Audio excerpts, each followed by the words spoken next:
What's up, y'all? I just wanted to talk about some of the things that I have learned this week and some of the things that I've been implementing along with my journey within day trading. As you may or may not be aware of, if you are new to the channel, I do a bunch of account challenges and really just things to test myself and further my education when it comes down to day trading. Right now, I'm currently in an account that started with just about $250. I started that at the beginning of the year and I have still been managing it. And one of the things that I'm doing is repairing my trading process and psychology at the same time due to my previous time being in trading not being the most healthiest. I was really focused on other people. I was really focused on, at the time, my students, and really just everything else besides furthering my education and leveling myself up. Something I was going through for maybe about a year or so was being able to adjust and really becoming the strategy. This was something that I knew prior to the previous trading week, but it just wasn't fresh in my mind. So when I ended up seeing it scrolling on Instagram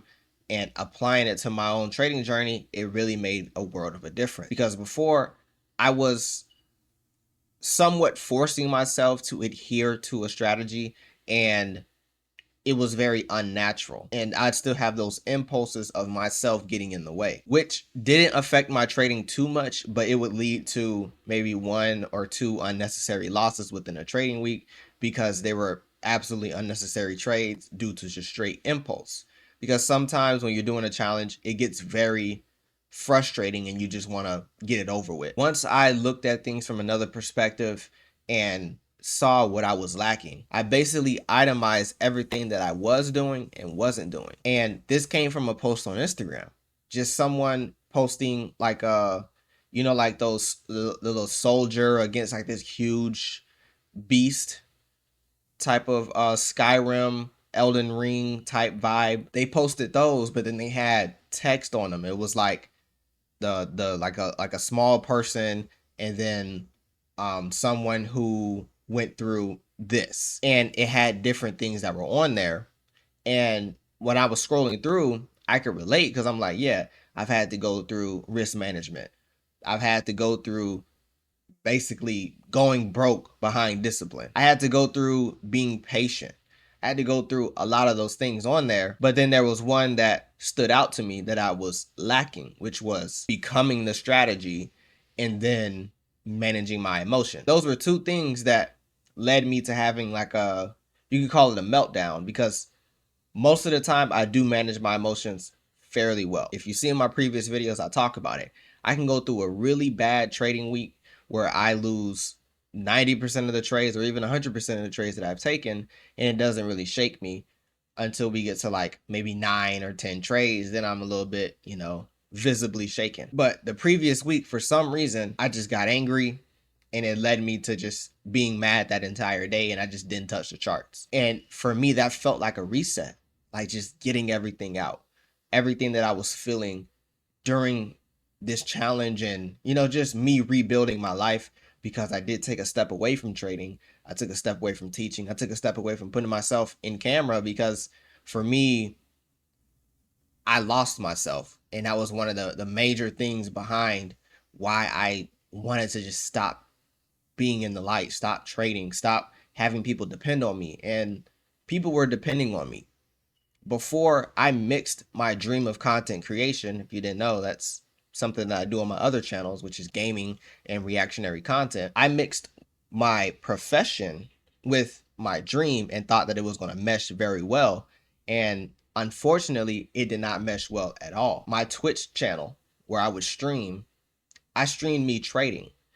And from there, I built a very big audience, like to the point to where I'm averaging 25 plus viewers, and we got to a height of just about 61 viewers at one time, and I believe like 21 plus people chatting at one time. For me, I was living the dream. But then there came a downside. The people who I was attracting were not the audience that I want. They were asking me to, trade live all the time. And before, I never traded live. I traded by myself because it was more of a personal thing for me. This was something that I cultivated by myself. This was something that I went through by myself and was building myself off camera. But now I basically succumbed to peer pressure to now please the viewers. Now I became a people pleaser. And from there, I built a community and I launched a course and I did all these things that I normally wouldn't have done at that point in my career, but I felt as if I was influenced to. And from that, I began to lose myself from trading random pairs. And if you watch my, not my most recent video, but the one before that, I talk about some pairs are not worth trading.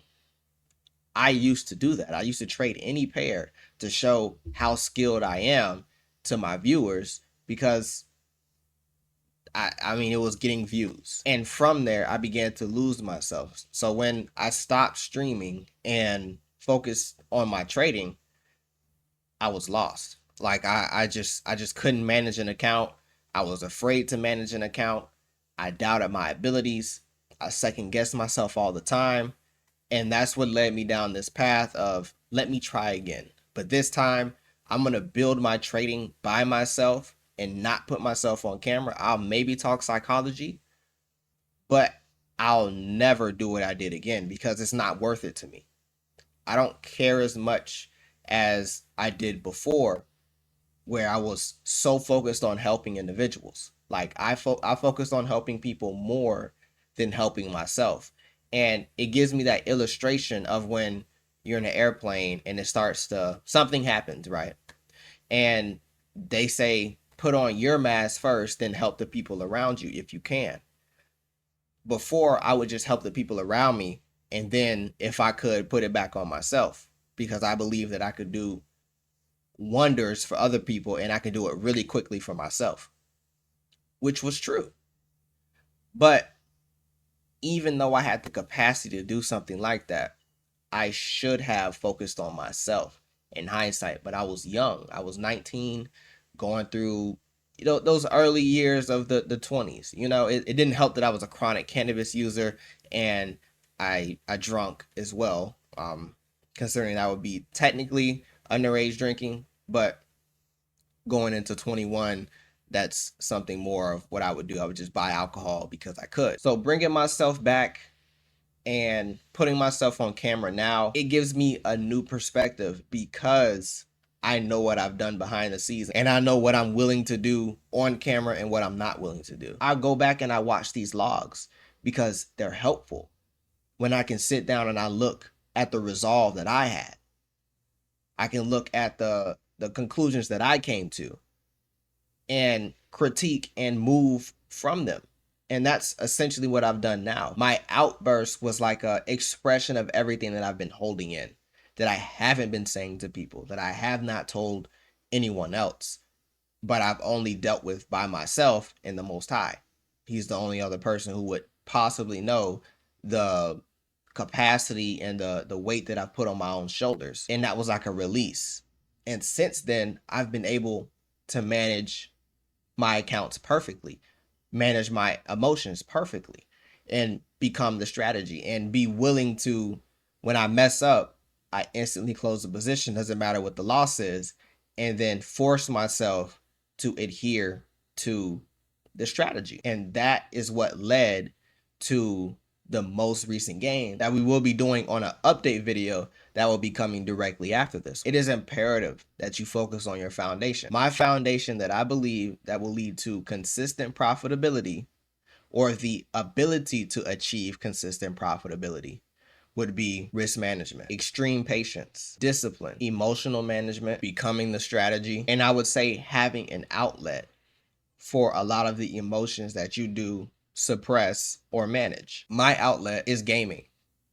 That's where I can begin to express myself. And even now, I'm noticing that I am not comfortable expressing myself because I've suppressed so many emotions through trading where I would truly feel a way, but I wouldn't show it. I believe that we actually do need that as traders. And I believe that's why a lot of traders go down the paths that they choose and do the things they do, because they have to find a way to express how they feel, that pain that they felt through trading, because trading is a very painful niche to be in. It can break you down. Well, it does break you down, and it rebuilds you up into a new person.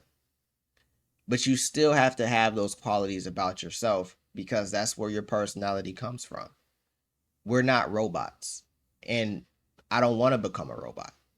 And at one point, I felt as if it was better to be robotic than it was to be myself in trading. I don't want you to ever get to that point. If this video was helpful for you and you want to see more content like this, make sure you do subscribe and turn on post notifications. And if you believe that this can help anybody in your trading communities or even one of your trading buddies, make sure you do share this to them. And I will catch you guys in the account update that we will be doing in the next video. Peace.